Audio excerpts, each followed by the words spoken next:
I know, pale garden is old news, even for a 30,000 days old forever world. But what if I tell you that we're gonna build an amazing, fully automatic flower farm hidden in a cyberpunk building connected to a bonemeal farm inside another skyscraper, all in a cyberpunk city block in full Blade Runner style? Tell me if I'm wrong. 8 months ago, you left a Minecraft base to look for a pale garden. You find one in new generated chunks of your world. Maybe got again the adventure in time advancement. And you started to gather all the blocks of the Garden Awakens drop. Then you waited for the night and had some fun with the creaking. Or maybe the creaking had some fun with you. You harvested everything you need: the pale oak saplings, the pale moss block, and the hanging moss, a couple of hearts. You can make farms for everything. You don't have to get back here ever, right? Wrong. There is one item that can be found only in a pale garden biome: the eyeblossom. It's not my favorite flower in the game, but after all these months, I run out and I need more. I usually build the Shulkercraft flower farm like most of you, but it's not fully automatic. You have to walk around to harvest the flowers, and I want to challenge myself to design a new farm. So, welcome to the Creative Lab, everybody, because today we're gonna plan a new flower farm. Flower farms are biome dependent. They farm only the flowers that spawn in that precise area, so you can use a bunch of these farms in different biomes or areas of a flower forest to farm every flower you need, not just in a pale garden.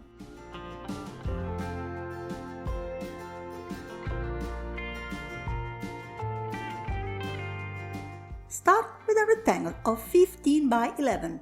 The smooth stone blocks are just to mark the area, but you won't need them. Place a rectangle of 10 by 8 grass blocks, as shown in the picture. Now surround the area with building blocks, just like this. Please pay attention to the gap between the building blocks and the grass. Place 8 pistons on each side, against the building blocks. Be careful, you will need a gap on one side. This is how the pistons will shake the grass blocks. Add a line of glass blocks, not over the pistons but in a diagonal, like this. Look, the left row of glass is over the grass, while on the right side is on the empty row, but always diagonal to the pistons. The glass will protect the redstone from the water that will harvest the flowers. Use glass blocks so they won't kill the grass underneath while the farm is not used. Near the last glass block, add a building block on each side.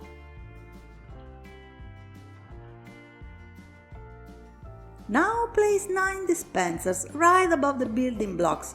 Each of them will have a bucket of water. You can remove these blocks, 4 on each corner, because we don't need them. Then add water on the left corner. This is a gathering system. We will take care of it later. This is what we built so far. Time to power up the farm. Place a line of redstone behind the pistons. Add another block at the end with redstone. On each side we have 8 redstone dust beyond the pistons, and then 2 more like this. We will connect the 2 sides but 1 block lower. If you don't want to place redstone over the blocks, you can replace these 13 blocks with whatever you want, but you don't have to. Now let's start with 1 redstone, then a repeater, pointing to the left side of the farm. 3 redstone, 2 repeaters, 4 redstone, 1 more repeater, and the last redstone to connect everything. Set all the repeaters to max ticks. You will need that delay or the farm will break, so please check it twice. Let me show you what I mean with a temporary button. The pistons will activate from this side. They are still extended. This is why we need the delay. and when the signal reaches the other line of pistons, the grass blocks will be pushed back. But hey, I don't want to stay here pushing the button to activate the farm. Let's build a clock. On the right side of the farm, add 4 building blocks near the first redstone dust, like this. Put a repeater facing outside, 2 redstone, then a repeater facing the farm, and set both of them to 4 ticks. Add a temporary block to place an observer facing the farm. Be sure to remove the temporary block under the observer. Now another observer facing down, like this. Under the second observer, dig 2 blocks and place a sticky piston.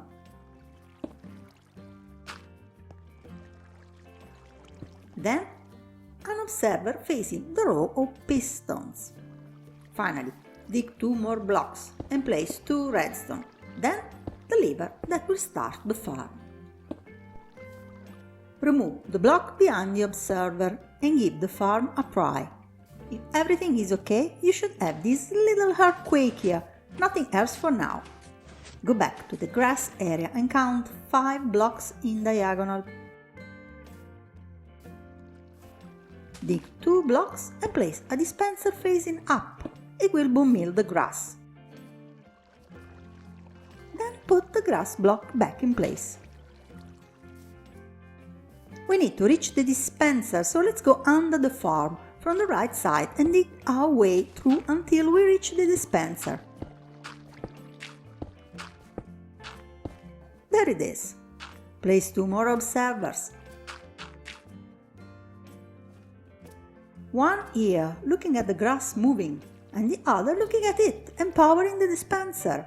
The system will activate the dispenser every time the grass will move.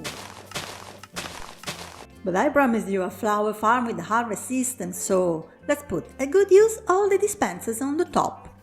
First, put a row of building blocks right behind the dispensers, with a line of redstone on top.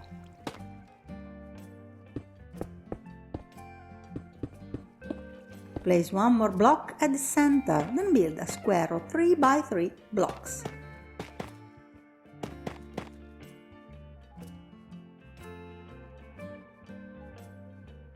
Watch carefully the repeaters. 2 of them will point to the right side of the farm, like this. Let's add 2 more repeaters. The left one is facing outside the farm, while the right repeater is facing the farm.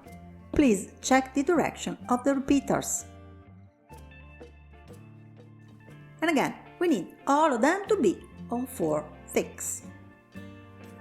Let's connect everything with redstone, then add 2 more blocks exactly here. A daylight sensor and an observer facing it. The daylight sensor will change state many times during a Minecraft day, from 0 to 15 and then back to 0. Every time it will trigger the observer and gather the flowers. We are in a creative world with no daylight cycle, so let's cover it. The dispensers are floating in the grass, and then the clock triggers them a second time to make them stop. Let's not forget about the gathering system. You can remove this block, add the hopper with a chest, but even if it's a double chest, it will fill very quickly, and you might want to expand your gathering system, maybe adding filters to sort all the output from the farm. Later I'll show you some options. I activate the daylight cycle game rule to show you the farm. The sensor detects a light level of 14, but the sun is coming down, and if we wait, and we wait, there it is. The water is gathering the flowers. The sensor is now at 13, and it will go down to 0 during the day and night, triggering the dispensers multiple times a day. Let me show you a couple of ideas to improve your farm. First, I added a bubble column and a sorter. It selects the seed and sends them to composters. Then, the bone meal goes into this pipe to a dropper elevator up to the dispenser that feeds the farm. But I will implement an improved solution, and above all, The farm will be awesome, trust me, you don't want to miss it, so keep watching! I'm about to build a farm in a pale garden in my forever world, but remember, you can farm any flower by building it wherever you need it. Creative Mima, out! It's time to travel back to the pale garden. How long? It feels like nothing has changed. Let's make a plan. The flower farm is the main feature, and we need the nether portal to get here. A bone meal farm will be useful because the composted seeds won't be enough. Then I might want to have a safe place to rest here, a little bedroom with an ender chest within easy reach. I bet you will all agree we need a large cyberpunk city to hide the farms and the portal. I've been wanting to build a Blade Runner style dystopian city for years. Cyberpunk is a nice change from the Middle Ages. It seems like a great challenge to try something new and improve my skills. We'll need powerful block palettes to bring it to life with plenty of colors and bold new combinations, clean geometric lines, glass, iron and lots of lights. You will see. Everything is packed. Let's fly back to the pale garden. A cyberpunk city would have less impact in a colorful biome, but this grey sky with the desaturated colors is the vibe I was looking for. I got rid of most of the leaves, but I'd rather have a safe surface to work with, so I better start by planning the streets and the walkways. All revolves around the eyeblossom flower farm I show you in the tutorial. I'm gonna build it above the tree level and worry later about hiding it.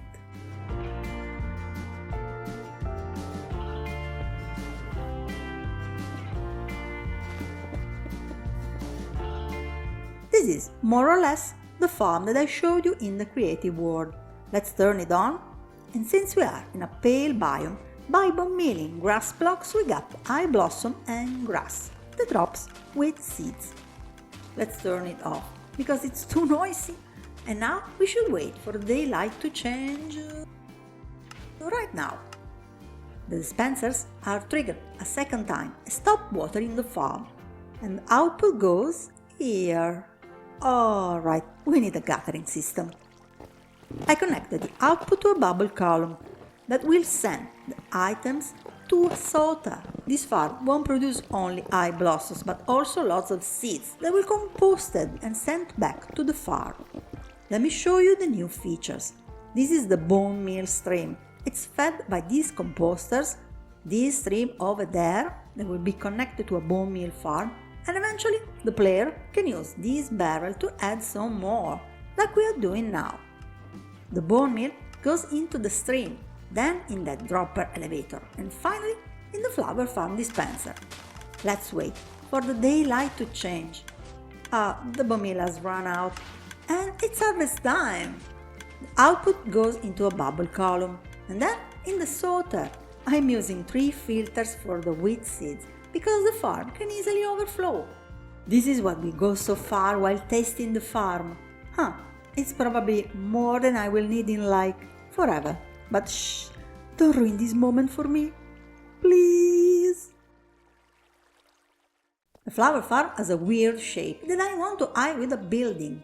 Instead of a big, dull cube, I will rather go for an irregular shape that goes all around the farm features. Let's start with a quartz pillar, a 4 blocks gap, then another one, and the last in this corner. Now white terracotta for the walls and grey glass paints to close it. This could be a shop at the ground floor.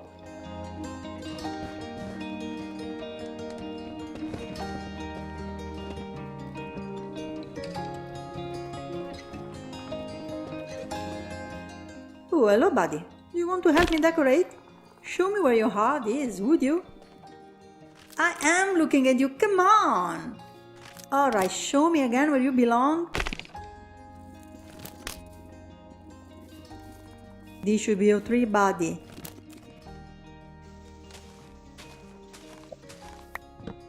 There it is. Sorry dude, but I already have a racing farm and I'll go for a clicking free area. Oof. Not sure why, but they are scary. Well, it looks like the perfect entrance for the eyeblossom ink, and it covers the stuff under the farm itself. For the building, I was torn between white concrete and a white gradient. And of course, the gradient won, the dull concrete was no match. I started with a base of sandstone variants using birch blocks for a shade effect. Then I turned to bone blocks with a pinch of mushroom stems. Going up, I used pale oak planks and stripped logs, calcite, and finally white concrete powder and quartz variants for the brighter levels. And that's the front of the flower farm. On this side we are okay, while on the left side I need a balcony or an overhang to hide the clock of the farm. Then I'll probably add something on the top of the building. Behind the glass of the balcony I'm putting alternating columns of mangrove roots and muddy roots to create a pattern. To be honest, the farm is already covered at this level. I didn't need the extra floors and there's nothing behind the upper windows, but I think that this shape is nicer and it also improves the skyline of the city I want to build. This room is the core of the farm, with the storage, the lever to start it and the access to the farm itself, so I want a large, nice nether portal right here instead of the, well, ugly temporary one. The nether portal will be integrated into the building but not hidden inside. Let's start with a 6 by 6 square of obsidian. It's better to go bigger than the usual portal size if you want it to look better. Then we can turn it on. It looks out of place now, but we can walk on it. And walk on it we did, enclosing the portal in a grey concrete frame, but without hiding it. I changed the palette for this side of the building to match the purple portal. Then I added high windows to cover the last side of the farm. The flower farm building is taking shape. Wait, it sounds like we have a visitor. Hello sir, what brings you here, since even in hard mode there's a very small chance for you to spawn? Thank you for passing by. Alright, let's get back to the farm. If we follow the water stream which feeds the bone meal dispenser, it will be connected with the bone meal farm building on the other side of the street. But for now, let's wrap up the eyeblossom building.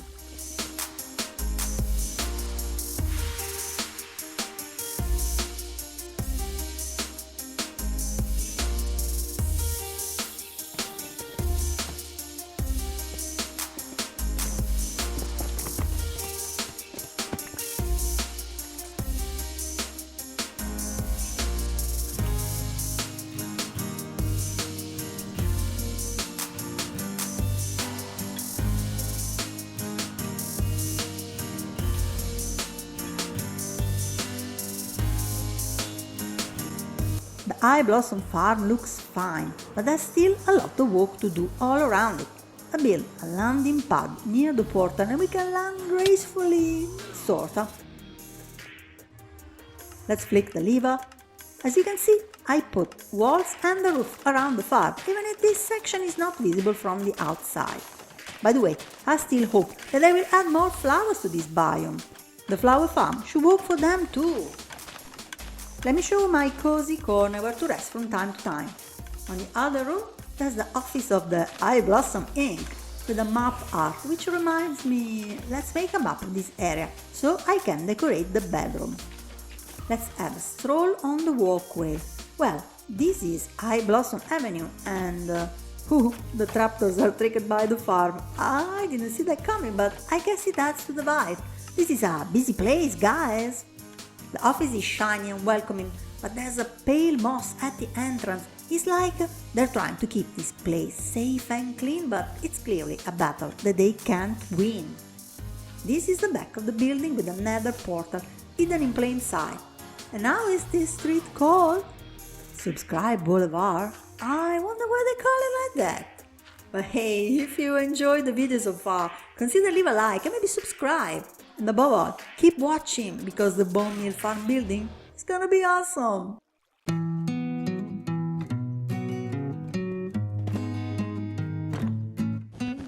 A cactus farm might not be the best bone meal farm, but it's compact, modular, and therefore perfect for fitting inside a skyscraper.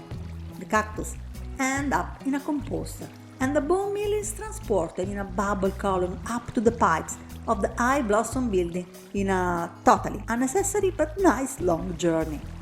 I wanted a dark building next to the eyeblossom farm, but since it's a modular and repetitive farm, I need to break the monotony with another gradient.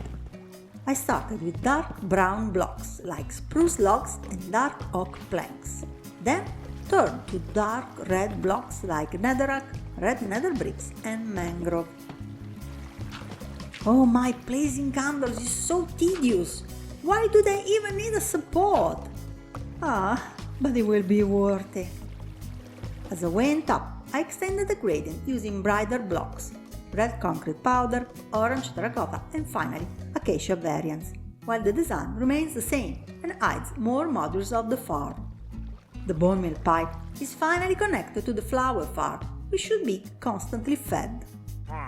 I can hear you guys, ouch! For being in the middle of nowhere, this place is way too crowded. Sorry folks, it's closing time. And don't say we're not nice to our customers. Look about the gradients from a distance, I'm amazed. The cactus farm turned out exactly as I wanted.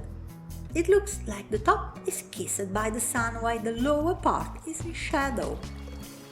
I think I need to add another smaller building to fill this empty space, and maybe one day I will continue to expand the city in this direction.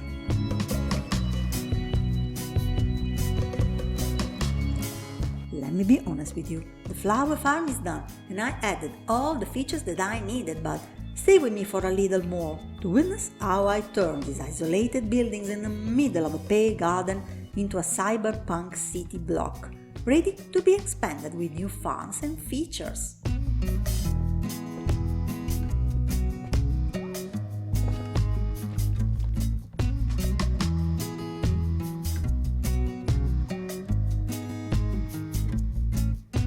Okay, don't blame me if the billboard advertises me. It's my city after all. Let's follow the free cam to the upper writing. Oh, come on, don't tell me you can read it. There's even a heart. I need one last building to put the two farms together. I choose a cyan gradient made of warped blocks, oxidized copper up to prismarine, with melon windows. They're weird, but they do stand out. For now, the building is just decorative, but I can easily rebuild it larger to hide a new farm. We will see. I packed everything and I am ready to leave, but wow, I love the vibe of this city, especially at night. It's just a crossroad and a couple of buildings, but it's easily expandable and I really enjoy building in this style. Maybe you can help me? What kind of farm do you think I should add to the cyberpunk city? I was almost forgetting to get all the eyeblossom from the farm. Thank you all for watching and see you soon! If you wanna know how I do it, if you search for a new cool idea, here she is, me my MC, the best place to be, building brick by brick, with a little chic, mountain high or never deep, all you villagers and pillagers, she's gonna show the craft, to the secrets of Minecraft, assembling, creating, and waiting for the new update. Don't be a creeper, if you like what you see, raise your hands high and thumbs up for me, my MC.